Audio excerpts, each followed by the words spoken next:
Hola, buenas tardes. Ya estamos grabando la reunión de esta semana, la semana número 7.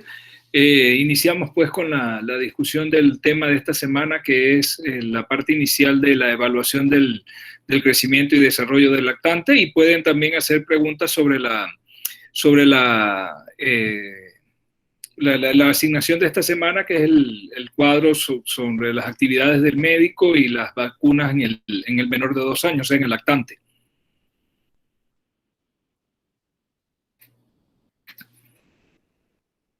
¿Alguna pregunta, alguna duda por el momento?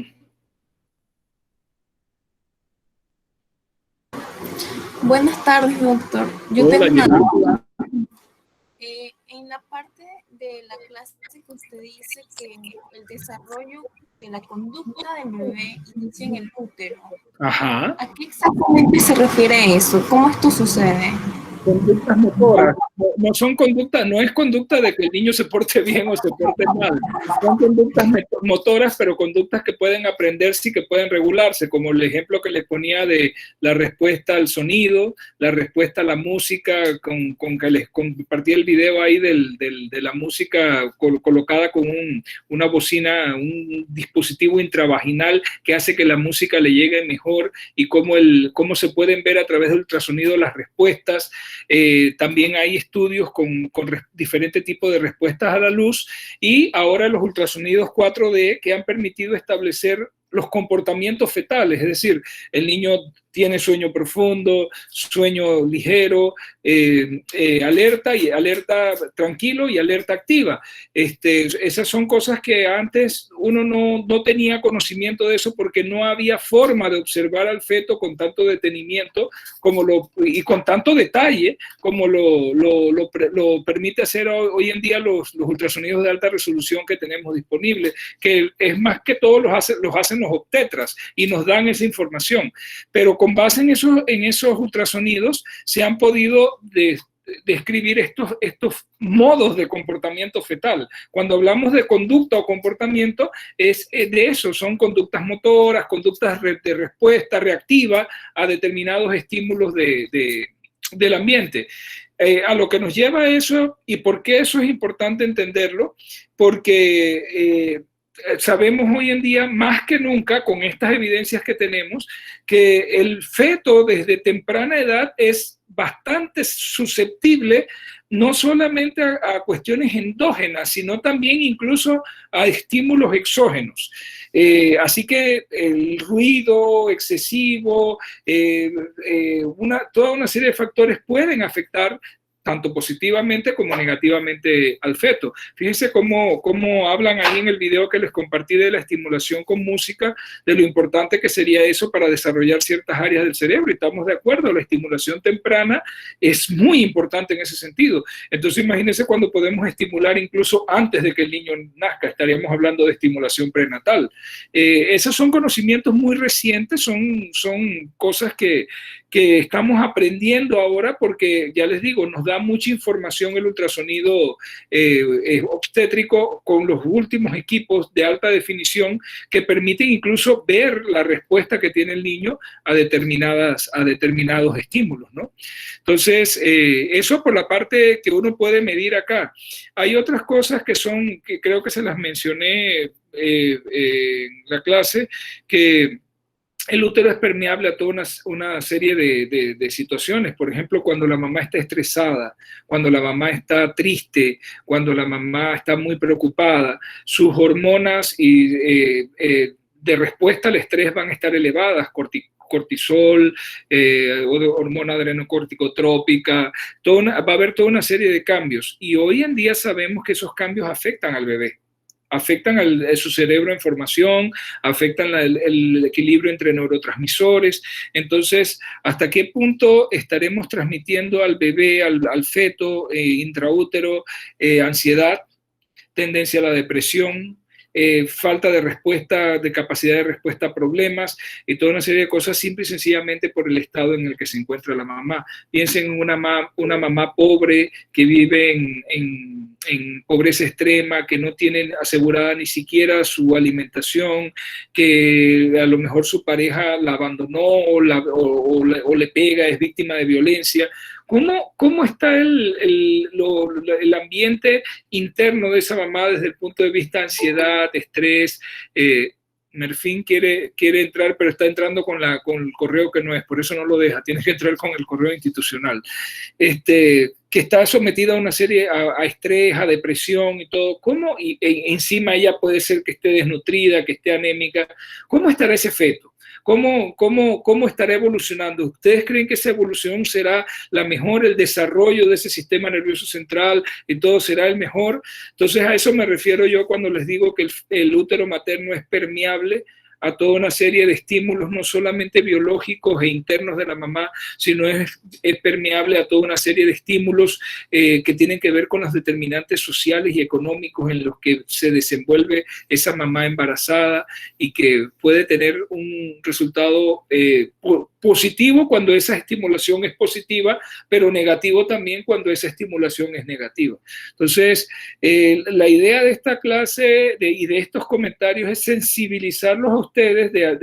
Yo les decía, no es volver a repetir el curso de embriología, ya ustedes dieron embriología y saben cómo se va desarrollando el embrión y luego el feto y todo eso. El objetivo no es ese, el objetivo es tener una visión más amplia de que mientras esos cambios biológicos de crecimiento y desarrollo están ocurriendo a nivel intrauterino, hay toda una serie de influencias del organismo de la mamá, de su entorno, de sus condiciones sociales y económicas que pueden estar influyendo en ese crecimiento y desarrollo. Y eso tenemos que tenerlo presente y debiera ser parte, en este caso, para ustedes como médicos de atención primaria que se están formando para hacer por el momento eso, debería ser parte de esa visión integral que ustedes tengan cada vez que se enfrenten a una embarazada.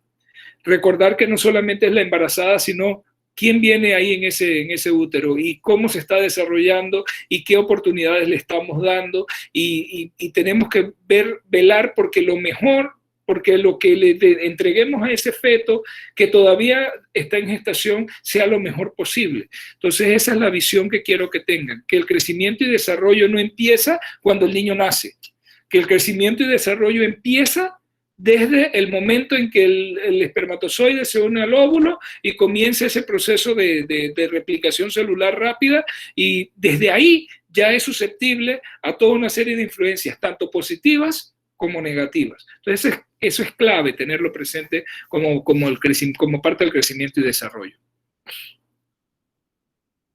Alguien, Abigail acá pregunta y en el chat, y Angélica. Dice Angélica que tiene una vecina que cuando estaba embarazada se exponía a grandes ruidos en discotecas, etcétera. Yo creo que usted lo menciona, me dio curiosidad, pero la niña nació, sí, quizás no sea muda, quizás tenga algún tipo de alteración de sordera nada más, o alteración a la audición porque sí, se expuso a esos niveles elevados de sonido, aunque no le llegan los niveles tan altos porque está el útero, el líquido amniótico y todo, pero de repente si esos sonidos eran muy altos, de alguna manera pudo haber trauma acústico. Sí, pudo haberle afectado, claro que sí. Yo no tengo la evidencia para decirle que eso fue, pero de que pudo haberlo afectado, pudo haberlo afectado. Miren, el doctor Parra, el actual director médico del hospital José Domingo Valdía, tiene una campaña desde hace mucho tiempo, no le han puesto mucha atención, que él propone que en la feria no dejen entrar a niños menores de 5 años. Cuando se hace la feria de David, no dejen entrar a los niños menores de 5 años, porque él se fue una vez con los inspectores de saneamiento ambiental del MINSA a medir el nivel de ruido en diferentes partes de la feria, y la cantidad de ruido que hay en la feria puede ser deleteria para el oído de un niño que está en esa primera etapa, en esas primeras etapas de crecimiento. Obviamente puede ser dañino para todo el mundo, pero sobre todo para esos niños en esa primera etapa. Y él tiene una campaña desde hace mucho tiempo de que en la feria o regulan el ruido o no deberían entrar los niños menores de 5 años. Y la verdad es que tiene suficiente evidencia para sustentarlo, pero ustedes saben que esto choca con otro tipo de intereses y otro tipo de cosas que pues ¿no? Pero de verdad que cuando uno lo ve, y la otra campaña que uno podría hacer es educativa hacia los papás, diciéndole no expongas a tu hijo a este nivel de ruido porque es negativo, no lo lleves a este tipo de actividades, ¿no? Entonces, son cosas pues que uno debe tener presente y que sí pueden ser muy negativas. Dice Abigail que... Sí, un momentito, déjeme leer la pregunta de Abigail, después conversamos. Dice, supongo que esta pandemia ha tenido un gran impacto en muchas embarazadas con todo el encierro. Ajá, economía, depresión, ansiedad, todas esas cosas. Sería interesante un estudio sobre la afectación que se dé en esos niños. Claro que sí, Abigail, sería bien interesante y podría ser un estudio poblacional descriptivo para ver, y tendríamos que dar seguimiento por varios años para ver si, por ejemplo, los niños que nacen durante la pandemia o poco después de la pandemia tienen más riesgo de ansiedad, de trastornos de ansiedad, de trastorno depresivo o de algún otro tipo de problema que podría estar relacionado con el estrés que sufrió la mamá durante el embarazo. Interesante pregunta y sí sería bueno. No crea que por ahí alguien debe estar ya pensando en darle seguimiento a este tipo de cosas, porque sí es interesante, sí es interesante. Angélica, creo que quería decir algo. Adelante. Adelante, Angélica.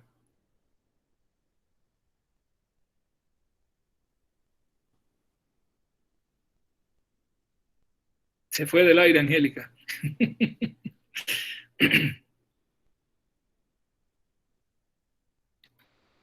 ¿Alguna otra pregunta? ¿Algún otro comentario?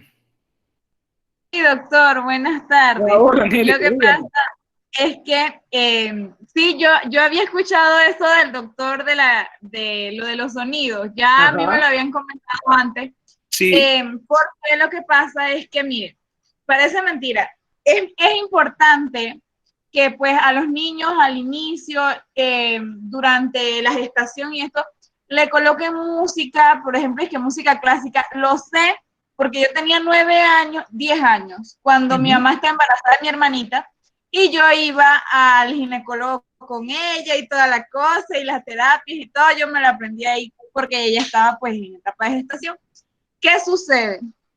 Como yo expuse eso, fue porque no solamente ese caso, sino que hay muchas adolescentes también que pues quedan embarazadas, son de tipo de adolescentes que a veces no les crece la barriga, pues no tanto como para darse cuenta de que, estoy embarazada, sino como hasta los 3 meses que se vienen a dar cuenta.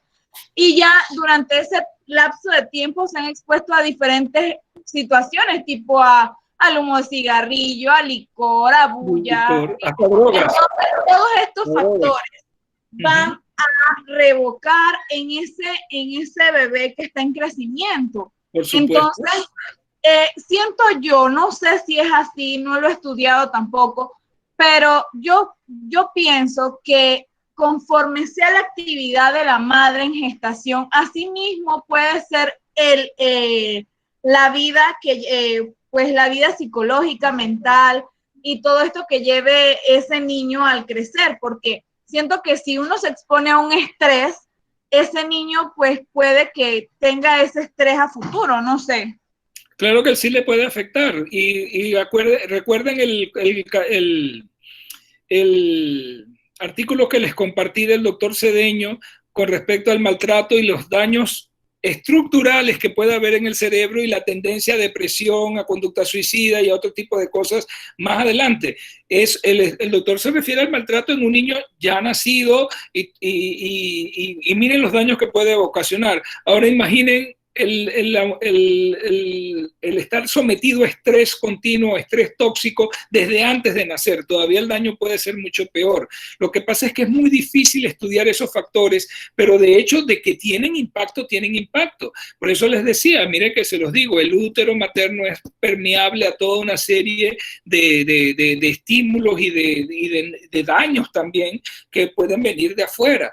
Entonces, son grandes preocupaciones que uno tiene. Por ejemplo, la embarazada que se expone a drogas psicoactivas, que usa marihuana, que usa cocaína, que usa crack, que usa anfetaminas, la embarazada que se expone al alcohol. El síndrome alcohólico fetal es un problema importante en muchas sociedades porque las mujeres siguen tomando alcohol durante el embarazo, la exposición al humo del cigarrillo, la exposición, o sea, no solamente que la mamá fume, si fuma alguien en casa, o sea, todas esas cosas son importantes tenerlas presentes porque todo eso va a tener un impacto negativo sobre ese feto en desarrollo. Entonces, sí, todas esas influencias negativas afectan negativamente el crecimiento del desarrollo integral.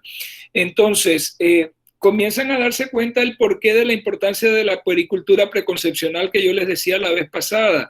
Ningún embarazo debiera ocurrir así porque, ay, pues me embaracé. Los embarazos deben ser planeados, debe haber mejor educación en salud sexual y reproductiva para que no haya embarazos en adolescentes. O sea, hay toda una serie de cosas porque no solamente se afecta la vida de esa muchacha joven, de esa adolescente o de esa joven que tiene un embarazo no deseado o sin planearlo, sino que se afecta la vida futura de ese bebé o de esa bebé que van a ser producto de ese embarazo. Entonces son situaciones que hay que tener muy presente y que tienen un componente poblacional, familiar, comunitario importante, y de ahí la importancia de que uno tiene que actuar desde las familias y desde las comunidades para poder lograr la salud integral de los niños. Si no, no podemos solamente enfocarnos individualmente, sino que tiene que ser un enfoque poblacional para poder lograr estos cambios y hacer mucha educación. Lograr con la educación que la gente entienda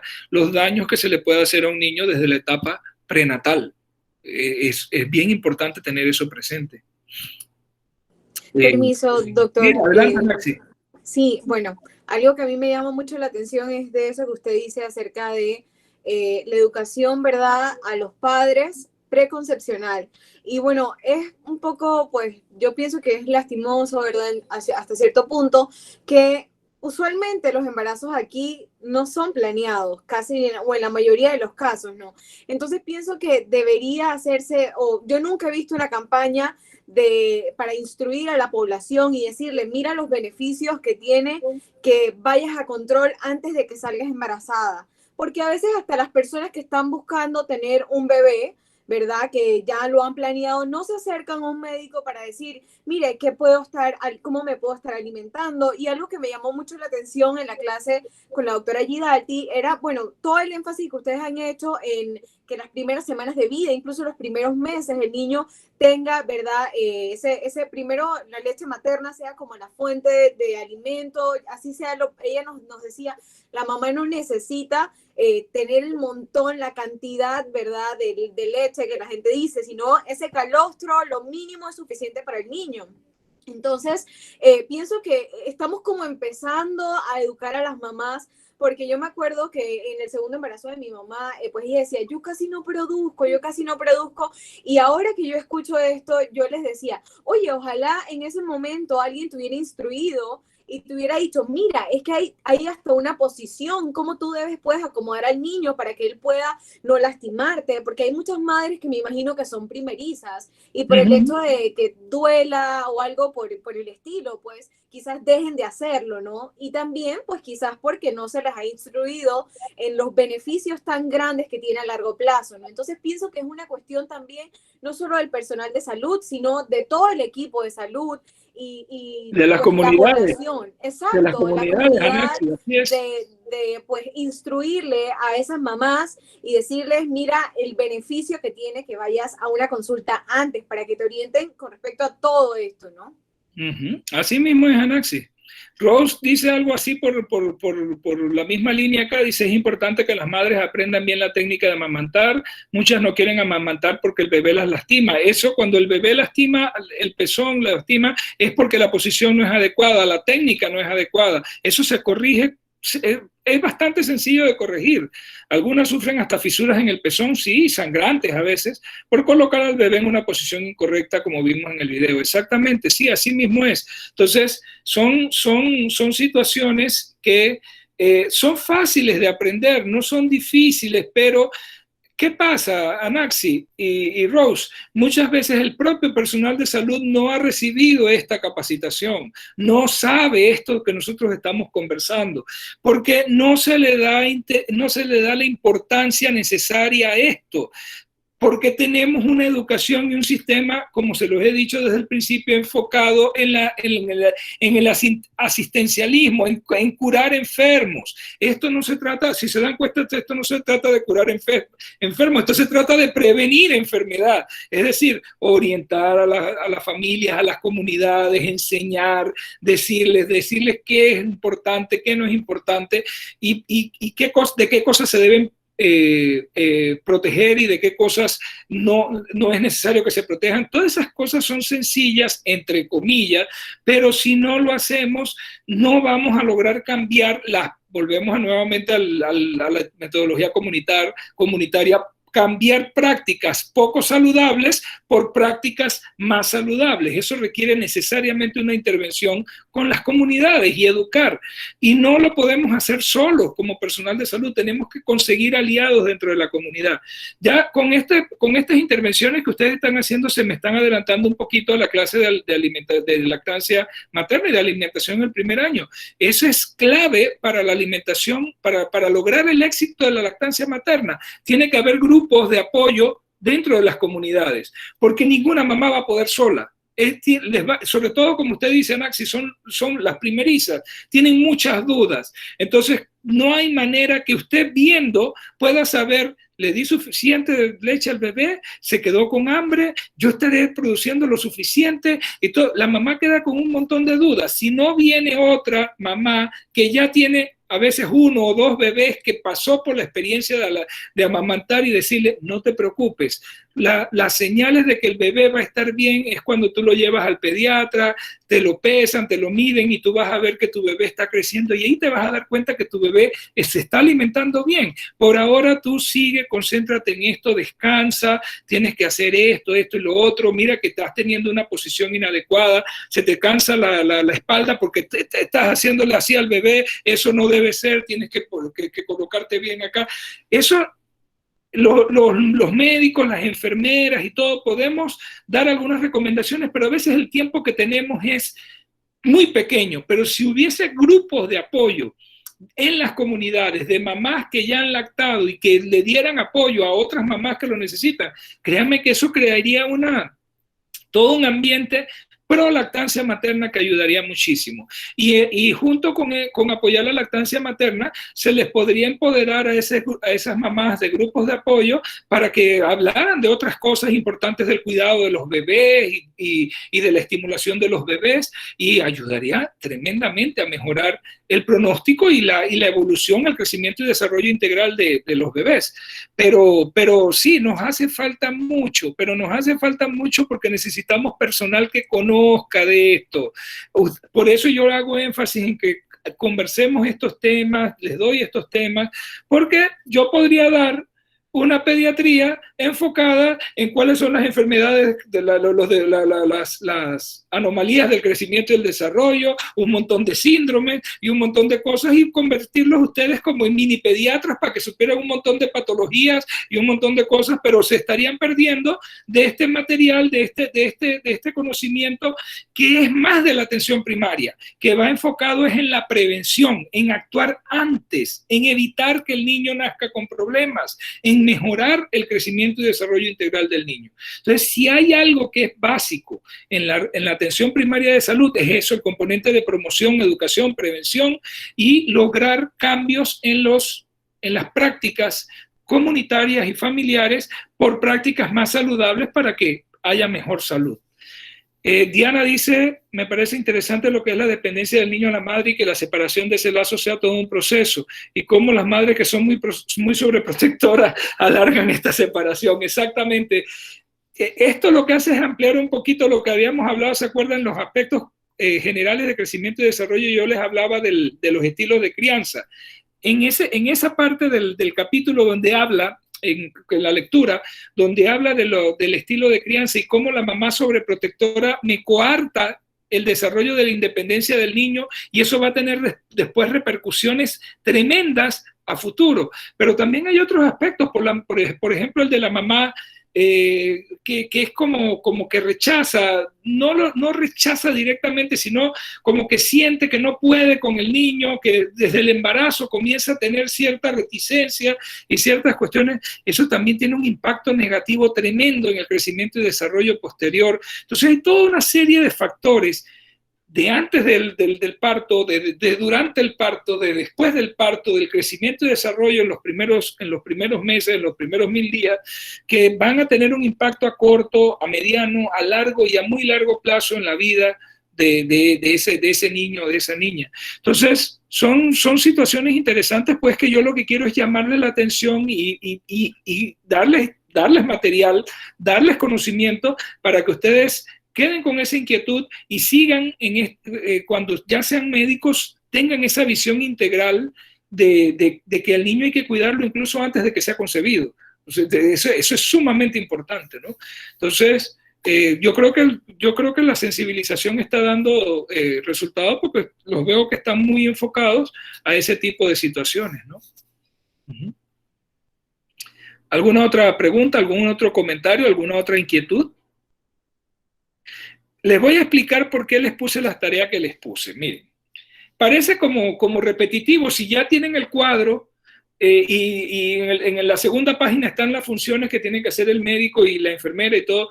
Sin embargo, yo quiero que ustedes lo saquen y lo tengan para ustedes mismos, el cuadrito donde ustedes sepan a cada edad qué les toca hacer, y cuando no les toca sepan, bueno, a los 2 meses no lo veo yo, lo ve la enfermera, pero les va a poner vacunas y yo tengo que saber por qué.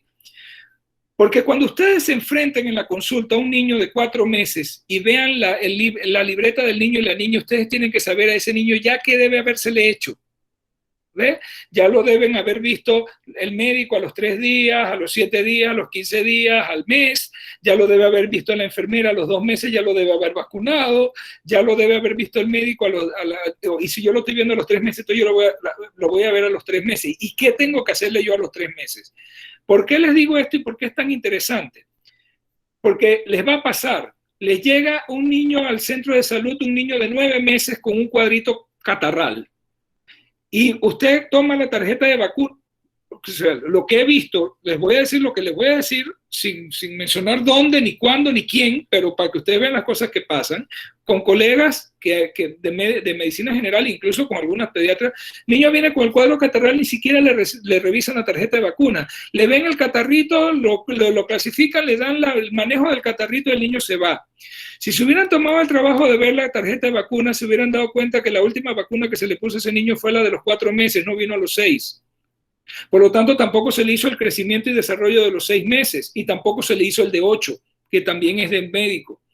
Y el niño vino por un catarrito y se fue con el catarrito sin que nadie se diera cuenta y revisara que ese niño estaba atrasado. Eso en salud pública se llama oportunidades perdidas. Y las oportunidades perdidas cuestan mucho en salud y en dinero. Porque por no vacunar a ese niño, luego ese niño puede enfermar y puede quedar en un hospital y puede quedar...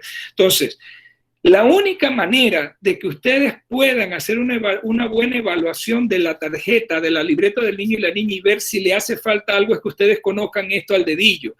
Entonces, el cuadro que tiene la guía, ahí está todo, pero está muy intrincado, muy enredado. Cuando ustedes lo sacan y lo hacen en un cuadro para ustedes, lo ponen mucho más claro. Hay unos cuadros que quedaron excelentes, quedaron muy bien. Yo les puse en el comentario, muy buen trabajo, excelente. Todo, ¿por qué? Porque lo detallaron todo muy bien. No boten esos cuadros, quédense con esos cuadros, porque eso es difícil que uno se lo aprenda. Miren, yo soy pediatra y tengo 20 y pico de años de ser pediatra. Ya yo veo una tarjeta y ya yo sé, y este niño, ¿por qué no vino a este control? Y señora, ¿por qué no lo trajo a tal? ¿Dónde? No le ha puesto la vacuna. Ay, no, doctor, es que mire que no sé qué. Ok, saliendo de aquí vamos de una vez para la enfermería porque le vamos a poner las vacunas que le hacen falta, y aunque me lo haya traído por el catarrito, yo le hago un control, porque tiene varios controles, a veces tienen 2 o hasta 3 controles de médicos que no se le han hecho, y aunque en esa edad no le corresponda, yo tengo la obligación de darme cuenta que tiene controles atrasados, y además de ver el catarrito le hago un control, para ver cómo va ese crecimiento, para ver cómo va ese desarrollo, y de ahí salimos y yo no lo mando, dice que vaya, señora, vaya a enfermería, y si se me pierde en el camino y se me va, yo me voy con la tarjeta y me la llevo y voy allá al consultorio de la enfermera, Miss, o del enfermero, licenciado, le traigo a esta señora que este niño tiene la vacuna, tiene 8 meses y nada más la última de la vacuna fue la de los 4 meses. Y aquí está para que no sé qué. Pero doctor, que tiene catarrito, dele, vacúnelo, ya lo revisé, no tiene nada no hay ninguna señal de alarma, todo está bien, vacúnelo y vamos. Ese es el tipo de cosas que hace un médico proactivo, preocupado por la salud de los niños de su comunidad, está pendiente, pero para poder estar pendiente ustedes tienen que conocer esto, tienen que saberlo. Entonces, las primeras veces, por eso le digo, no se deshagan del cuadro. Cuando ustedes comiencen a atender, impriman ese cuadro y ténganlo en una carpeta, en una cuestión así, porque al principio no se lo van a aprender. Es muy difícil. Uno se lo llega a saber después, con mucho tiempo, cuando uno ha estado viendo niños constantemente y todo, uno sabe, ya uno nada más ve y uno dice, ¿y este niño por qué está viniendo ahora? ¿Y qué pasó con los controles de tal? ¿Por qué no vino? ¿Por qué no le hace falta tal vacuna y todo? Porque ya uno la tiene aquí en el chip. Pero incluso yo cuando comencé, yo era pediatra, cuando comencé a hacer pediatría, que estaba allá en Oriente, yo hice mi cuadrito.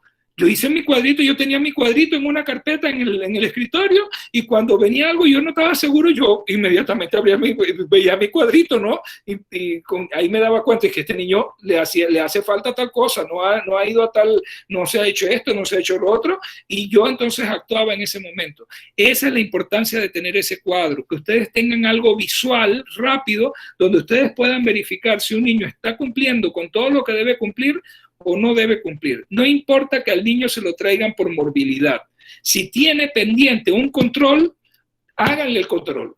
Háganle el control en ese momento, que eso es lo más valioso que ustedes pueden hacer. Y luego entonces le atienden la parte de la morbilidad y le dan el tratamiento. Eso lo vamos a ver el otro semestre, que hace uno con un catarrito, que hace uno con esto, y da el tratamiento para eso.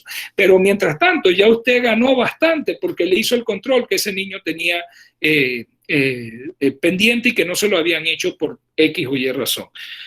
Ese es el objetivo de tener ese cuadro, que ustedes sepan evaluar cuál es la atención que uno debe darle a un niño desde el nacimiento hasta los 2 años. Después de los 2 años es más sencillo, porque después de los 2 años los niños vienen en el cumpleaños con el médico y al medio año con la enfermera. O sea, nada más van 2 veces a control.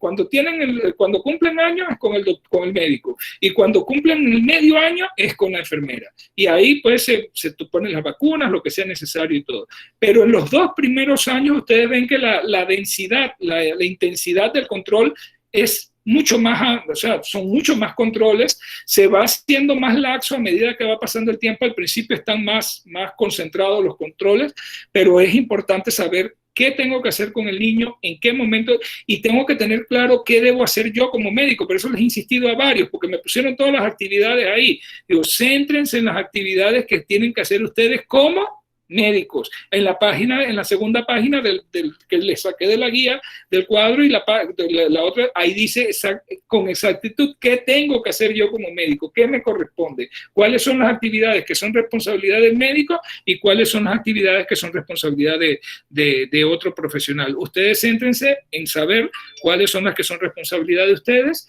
y tienen que saberse las vacunas. Claro, probablemente dentro de algunos años el cuadro que ustedes tengan lo van a tener que corregir, porque a lo mejor el cuadro de vacunas cambia, se introduce alguna vacuna nueva. Por ejemplo, si llega a dar resultado la vacuna contra el SARS-CoV-2 dentro de poco, va a haber que meter esa vacuna en el esquema. Entonces van a tener ustedes que arreglar el cuadrito para ver cuándo le toca la vacuna de SARS-CoV-2 al niño. Entonces, por eso es que es importante que lo tengan y lo vayan actualizando a medida que van saliendo nuevas cosas. Pero ese cuadro es muy importante para que ustedes sepan cómo abordar a un niño cuando les llega. Si ustedes tuvieran idea de la cantidad de veces que yo he visto colegas, compañeros de trabajo, médicos, enfermeras, enfermeros, que no están claros en eso de qué control le toca, con quién le toca y todo, y pierden oportunidad de completar una medida preventiva. Eso no se acepta en salud pública. En salud pública, cada oportunidad que yo tenga de hacer un control, de hacer prevención es valioso y tengo que aprovecharla. Entonces, esa es la idea. La idea es que lo hagan, que ustedes mismos, ya haciéndolo, comiencen a verlo de manera diferente y guárdenlo, ténganlo siempre ahí porque ese cuadro les va a servir de mucho. Si en algún momento tienen que trabajar en la atención primaria, en una policlínica, en un centro de salud, ahí van a tener, porque van a tener que atender niños y van a saber qué se le debe hacer al niño, qué le hace falta, qué no se le hizo, y es sumamente importante. Alguien escribió acá. Dice Biodelis que con respecto al cronograma de actividades en los controles, ¿qué actividades realiza la enfermera en ausencia del médico? Ok, cuando hay instalaciones donde no hay médico, la enfermera tiene que hacer lo mismo que hace el médico. Claro que no lo hace con la misma profundidad, porque el nivel de capacitación es diferente, pero la enfermera asume la función del médico en instalaciones donde no hay médico. Eso daría para una discusión importante, porque no debería haber instalaciones donde nada más haya personal de enfermería y no haya médico. Siempre debería estar el equipo. Y es algo que todavía no hemos hecho aquí en Panamá, de definir el equipo básico de atención integral en salud. Eso es sumamente importante, definirlo y tenerlo claro. ¿Quiénes conforman el equipo básico de atención integral en salud? Costa Rica lo tiene bien definido y ellos le tienen hasta una sigla, son los EBAIS. Eso significa EBAIS, Equipos Básicos de Atención Integral en Salud. ¿Ve? Entonces, cuando ellos hablan de que hay un EBAIS, es que ahí está el equipo completo. ¿Ve? El equipo básico de atención es un médico. Allá no consideraron a las enfermeras. Las enfermeras están ubicadas en ciertas instalaciones nada más. La parte fundamental del EBAIS es el técnico de enfermería, un médico, el técnico de enfermería, trabajo social. Yo me lo sabía, ahora se me va todo, pero hay un equipo básico que es el que debe estar siempre que se habla de que hay un EBAIS. Está ese equipo completo. Aquí no hemos definido todavía cuál es nuestro equipo básico de atención integral a la salud. Yo diría que la composición de los equipos varía de acuerdo a la red en la que estamos trabajando. Cuando conversaba ese tema con algunos profesores y miembros de la OPS, salubristas de la OPS, ellos me decían que, por ejemplo, para las comarcas, en el equipo básico de atención integral de salud debe haber incluso un sociólogo o un antropólogo para ver la parte de la competencia cultural y de la interculturalidad, porque no es fácil, es un poco difícil. Entonces digo, oye, eso es interesante, que fíjense que en el equipo de salud haya alguien miembro del equipo que me ayude a entender la parte etnográfica y la parte de las culturas y todo eso, porque para poder producir salud tenemos que tener eso claro. Y ellos nos decían, y sí, en varios lugares en Sudamérica se ha integrado este tipo de profesionales a los equipos básicos de salud para llegarle a esas poblaciones a donde es difícil a veces llegar. Entonces, ese es un trabajo que tenemos pendiente como sistema de salud. Primero, modificar el sistema de salud que tenemos, que ahora con la pandemia de SARS-CoV-2 ha demostrado lo ineficiente que es. Reestructurar el sistema de salud a un sistema único y comenzar a definir entonces cuál va a ser la composición de los equipos básicos de atención integral a la salud, de acuerdo al área donde uno está funcionando. No en todo el país deberían ser iguales, se deben adaptar a las necesidades de la población donde estamos, ¿no? Así es. Así que entonces sí, eso es Biodelis. En ausencia del médico, la enfermera tiene que asumir las funciones del médico. Hace prácticamente lo mismo que el médico, claro, que lo hace a otro nivel, de acuerdo a su capacitación. Buenas tardes, doctor. Hola, Siham.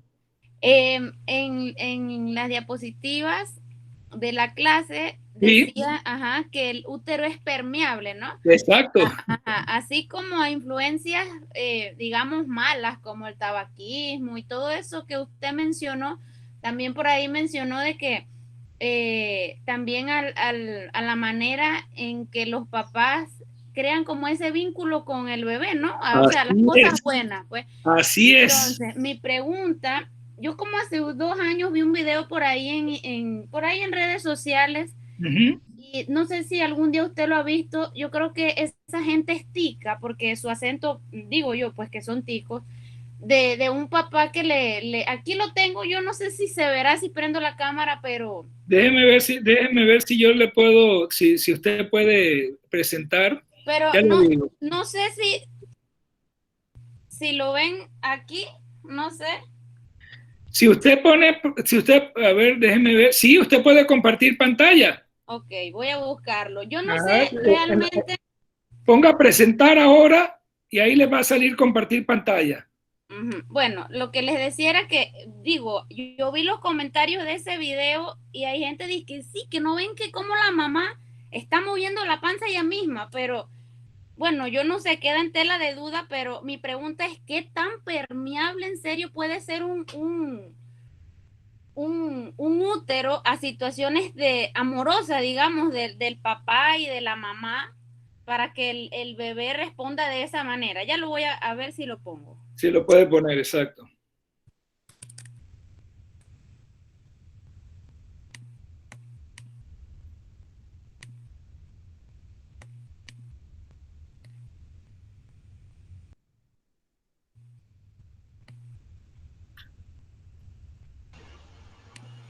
Doctor, antes de que sigan presentes, me gustaría hacer una pregunta. Dígame, Patricio. ¿Hay algún estudio que se ha realizado para saber si el COVID ha repercutido en el crecimiento de los niños después de haberse enfermado de COVID? Estamos muy temprano como para ver si va a haber repercusiones, pero pareciera que no, porque en la mayor parte de los niños el cuadro es muy leve. Muy leve. Ahí está el video. ¿Se ve? Y si se ve, como no, póngale play y pongo la pantalla completa. No sé si se escuche, pero vamos a ver. Dale. ¿Se escucha? No se escucha. Pero ahí está bueno, no se escucha, pero ahí el papá le dice, sí. patadita, Ajá. patadita, y digo, el bebé es que se mueve de una manera que... Voy. Ahí le dice patadita. Ajá. Hacerle a las tías un gusanito, le dice.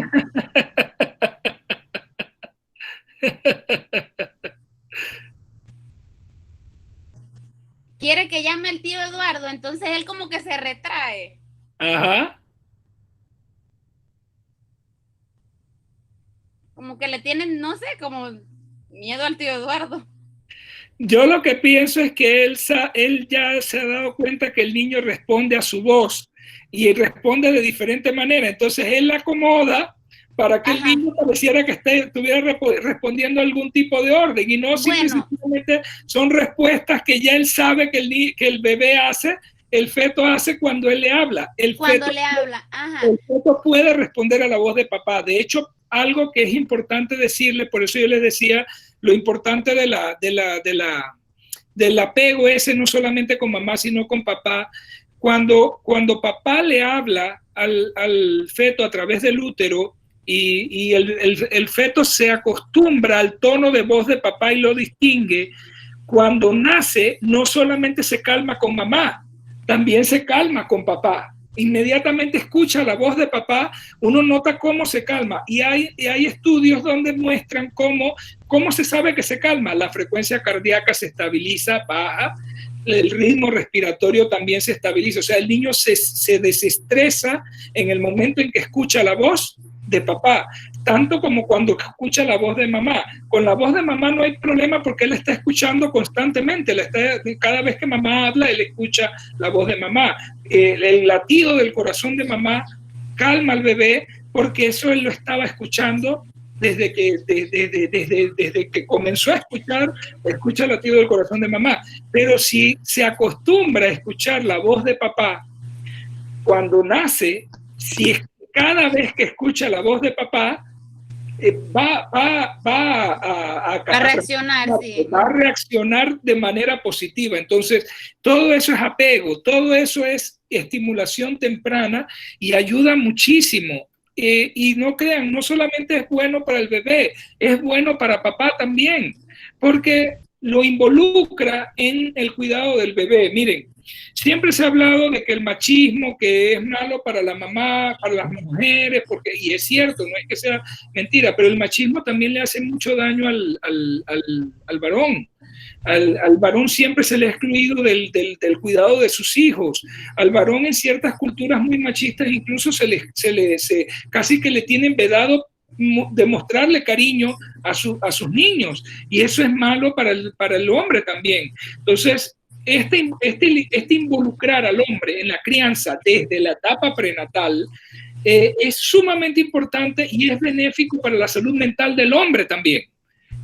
Yo se los vengo diciendo desde un principio, la que carga el embarazo es mamá, pero mamá no se embaraza sola, se embarazan dos, el embarazo es de dos. Entonces, el hombre debe participar activamente, no solamente en la crianza cuando el niño ya nace, desde el embarazo, apoyando a su esposa, a su compañera, hablándole a su bebé desde que está en el útero, estimulándolo. Y todo eso es una experiencia bonita. Él sabe, ya por eso les digo, él lo que hace es acomodar las respuestas que él ya sabe que puede lograr en su bebé, que está en el útero todavía, y las acomoda para vacilar a algún tío, alguna cosa, no sé, bueno, y en los documentos que mandó también había un video de algo de que hablaban de música. Transvaginal. Ajá, bueno, aquí él ahorita le pone música con el teléfono. Voy a ver, sí. Bueno, no se escucha, pero ahí tiene la música y mire cómo... Sí, cómo se mueve. Sí, ahora, la música desde el teléfono la va a escuchar el bebé, pero la va a escuchar atenuada para que la escuche bien, y ese es el estudio del video que les compartí, debe ser a través de un dispositivo intravaginal. Ahí sí la escucha el bebé bien, entonces, de verdad súper bien. Y ese dispositivo lo desarrolló un centro allá en España, que con eso es que ellos han estado haciendo los estudios de estimulación musical intraútero, y de verdad que lo escuchan mucho mejor.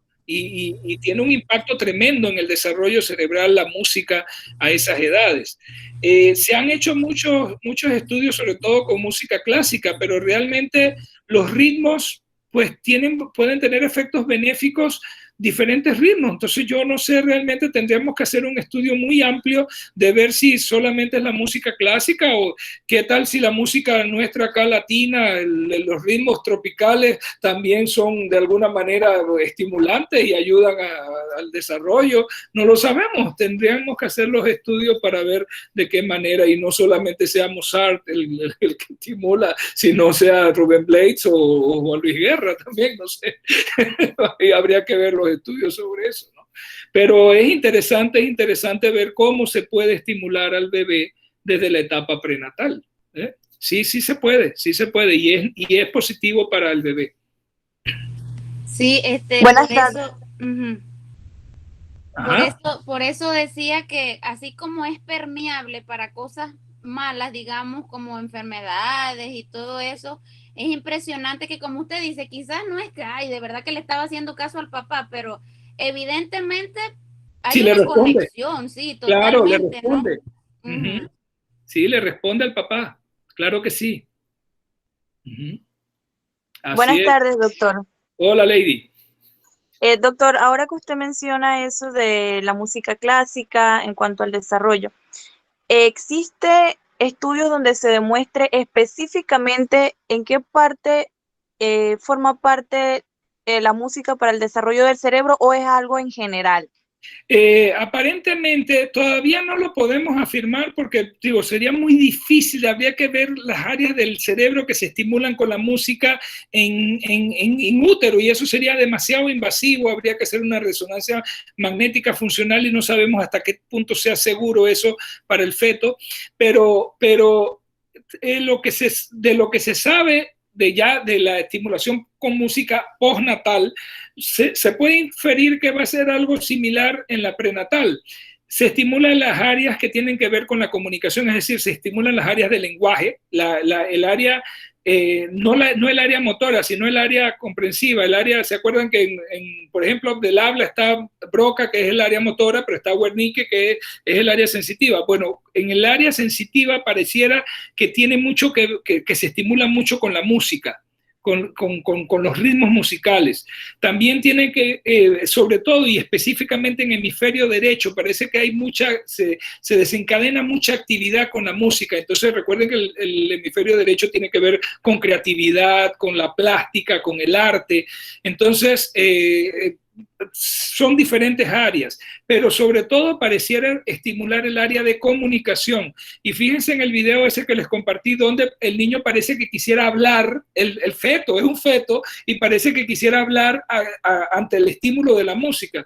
La hipótesis es que se está estimulando el área del lenguaje y que por eso, al estimularse el área de Wernicke y hay comunicación con el área de Broca entonces desarrolla la respuesta que pareciera que el niño quisiera como verbalizar, como hablar. Es porque se está estimulando el área de la comunicación. Entonces, puede ser que se estén estimulando áreas específicas, diferentes áreas. Todavía es muy temprano en estos estudios para definir qué impacto se va a tener a mediano o largo plazo, pero lo que sí se sabe es que los niños que son estimulados, que reciben estimulación adecuada y multisensorial desde temprano, son niños que tienen mucho mejor desarrollo integral en todas las áreas. Entonces, la estimulación es sumamente necesaria. Miren, hasta en la parte motora, por ejemplo, a veces un niño se retrasa para gatear, pero cuando uno comienza a explorar, es que no lo ponen en el piso. ¿Cómo va a gatear a un niño si no lo ponen en el piso? Tienen que ponerlo en el piso para que gatee. Entonces, claro, no lo vas a poner en el piso porque si el niño en el piso limpio, sin nada, porque si el niño de repente se va hacia adelante se golpea, pero le puedes poner una colchonetita o una de esas cosas de espuma que parecen como rompecabezas ahora, lo ponen ahí, el niño al principio lo que va a hacer es a voltearse, va a tratar de incorporarse y todo, y ahí se va hasta que en algún momento se pone en la posición sobre rodillas y manos, y al principio se echan para atrás y todo, pero en cuestión de unas semanas, 6 semanas, todo, ese niño va a gatear, pero hay que darle la oportunidad de hacerlo. Eso es estimulación, es decir, poner al niño en el piso para que comience a voltearse y todo, es estimularlo para que él desarrolle eso. Eso no va a ser automático. Si no lo estimulo, no lo va a hacer. Entonces, a veces las mamás vienen y todo, ay, es que no gatea, pero usted lo pone en el piso. No, y entonces, ¿cómo va a gatear? No le está dando la oportunidad de gatear. Dele la oportunidad, póngalo en el piso. Ahí en el capítulo, uno de los capítulos mencionaban eso, el niño que no se le da la oportunidad de jugar, de salir, de correr, lo estoy restringiendo. Esa es la crianza restrictiva. Ese estilo restrictivo me va a llevar a un niño inseguro, a un niño con más para tarde y todo, porque nunca se le dio la oportunidad. Entonces, es interesante ver esto de manera integral, pero uno lo va analizando a medida que va viendo las diferentes etapas del desarrollo y cómo se hace la evaluación del desarrollo, ¿no? Que todavía no hemos entrado en eso. Viene ahora a partir de la otra semana. Cómo se hace la evaluación del desarrollo en las diferentes edades del lactante y hasta los 2 años, y después viene las siguientes edades más adelante. Gracias, doctor. Gina dice, Joseph dice que en las ligas de la salud, ¿cómo se hace cubrir todo ese proceso? Difícil porque hay que hacerlo, a veces no en las mejores condiciones, pero hay que tratar de cumplir con la evaluación del crecimiento, del desarrollo y todo esto. Gina dice, buenas tardes, doctor, ¿por qué en los meses 2, 4 y 6 debe colocarse la misma vacuna si con una ya el niño debe quedar inmunizado? No necesariamente. Hay vacunas que requieren varias dosis para poder lograr la inmunidad. Las que se les pone a los 2, 4 y 6 es el ejemplo de esa, para lograr, sobre todo con el componente pertussis. Para lograr una buena respuesta contra pertussis necesitamos la tercera dosis necesariamente y un refuerzo en el año, porque si no, cuando ya después cumple el año, porque si no, esa inmunidad se cae. Así que eso depende mucho de las vacunas. No todas las vacunas logran inmunidad con una sola dosis. Hay vacunas que requieren varias dosis. El ejemplo de eso es la hexavalente. Ustedes ven que se pone hexavalente a los 2 hexavalente a los 4, hexavalente a los 6. La vacuna de hepatitis B requiere de 3 dosis para lograr inmunidad. La vacuna de difteria, la vacuna de tétano, todas esas formas, la de polio, que ahora la estamos poniendo intramuscular, necesitan esas 3 dosis. En cambio, la de neumococo, que si se dan cuenta se pone a los 2, a los 4 y después el refuerzo del año, esa nosotros escogimos aquí en Panamá el esquema 2+1. 2+1 porque se le ponen 2 dosis en los primeros meses, acá es 2 y 4 meses, más 1 con una dosis al año. Esa es la que escogimos. En otros países tienen el esquema 3+1, o sea, la ponen 2, 4, 6 y ponen un refuerzo al año. Eso es una decisión del país. Nosotros acá escogimos el esquema 2+1 porque los estudios han demostrado que con el esquema 2+1 es más que suficiente y da buena inmunidad. Entonces eso depende de la vacuna, Gina. No todas las vacunas logran inmunidad. Es más, hoy en día no se considera ninguna que logre inmunidad con una sola dosis. La de varicela se ponen 2 dosis, la MMR se ponen 2 dosis al año y al 4 años y se les vuelve a poner una dosis cuando van para entrar a la adolescencia. O sea, ya hoy casi todas las vacunas requieren de dosis y refuerzos para poder mantener la inmunidad. No hay vacunas de una sola dosis.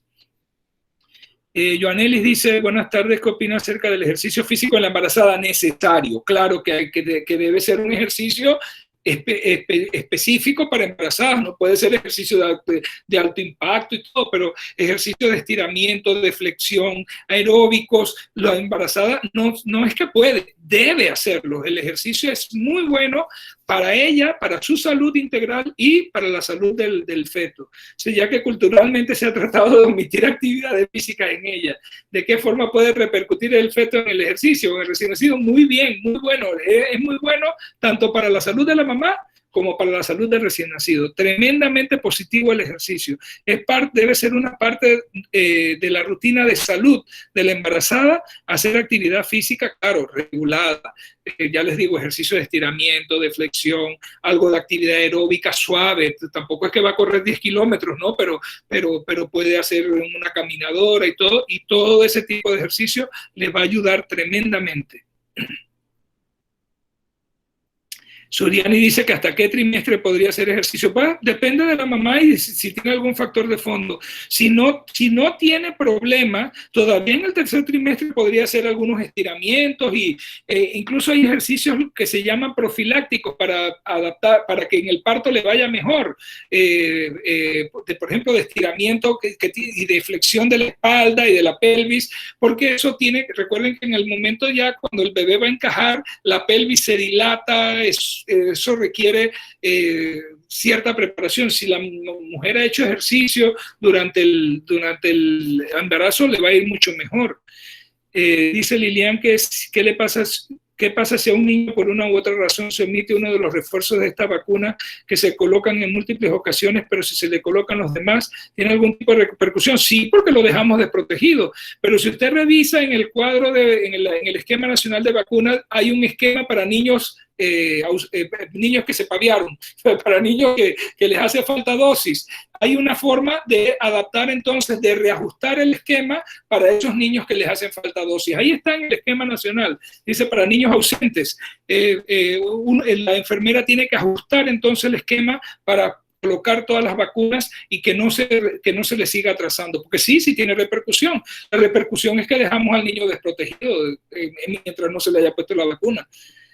Kenny dice que en el cuadro de vacunas la de influenza dice que se debe colocar a los 6 meses y a los 11 meses, a los 10, Kenny, no, a los 11 meses no hay controles, a los 10, a los 6 meses, pero no, realmente no dice a los 10, debe ser, ahorita les explico por qué es eso, generalmente se la ponemos a los 6, a los 8, sí, a los 11 meses no hay control, pero nos dice que es necesario colocar 2 dosis antes del primer año, importaría si se coloca a los 10, no. Ok, les explico, miren, la primera vez que se pone la vacuna de influenza, se les tiene que poner 2 dosis. Primero, en los menores de 3 años no se pone la dosis completa de 0.5 mililitros, se pone 0.25 mililitros, o sea, la mitad. Pero la primera vez que se le pone, no importa que sea, si no se le puso en menor de 1 año, hay que ponérsela entre el 1 y los 2 años, pero hay que ponerle 2 dosis la primera vez que se le pone. Y de ahí en adelante se le sigue poniendo, cuando tiene entre 1 y 2 años, se le pone todavía 0.25, entre 2 y 3, todavía 0.25, y después de los 3 años ya sí se le pone la dosis completa, 0.5 mililitros. Pero la primera vez que se le ponen 2 dosis. Esas dosis tienen que tener por lo menos 4 semanas de separación, por lo menos. No puede ser un poquito más, pero por lo menos 4 semanas de separación. Entonces, ¿qué es lo que generalmente hacemos? Se le ponen los 6 meses y cuando viene a la cita de control con el pediatra o con el médico a los 8 meses, se le puede poner, ya no van 4 semanas, van 8. O sea que no hay ningún problema en ponérselo. Siempre que sea por lo menos con 4 semanas de separación, se puede poner, no hay ningún problema. Esa es la indicación con influenza en los menores de 1 año. Ahora, ¿qué es lo que ocurre? ¿Por qué a veces algunos niños se me quedan sin la vacuna de influenza? Recuerden que nosotros aquí ponemos influenza con el esquema del hemisferio sur.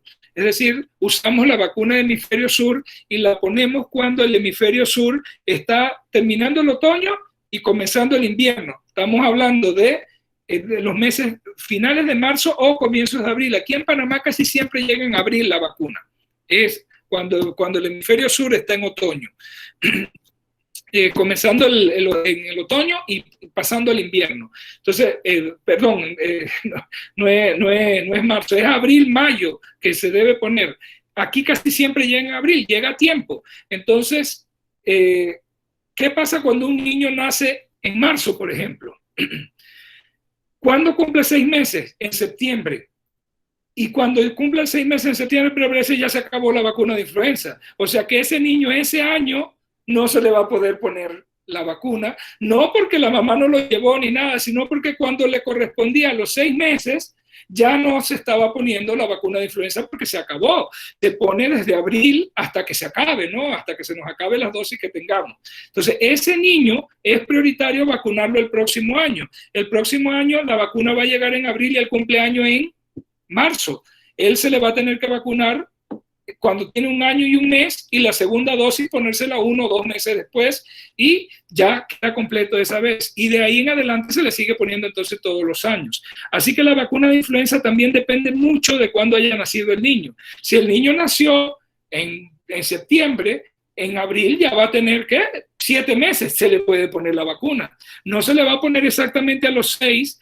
Fíjense, se los explico para que vean que en el esquema dice 6 meses, pero a veces cuando el niño cumple los 6 meses todavía no ha llegado la vacuna. Entonces se pone cuando la vacuna llega, de los 6 en adelante.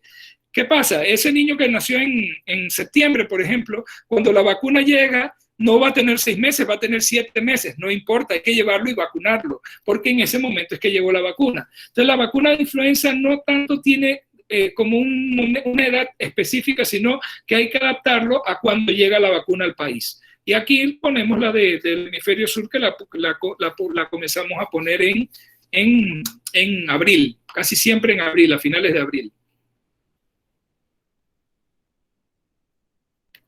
¿Alguna otra pregunta?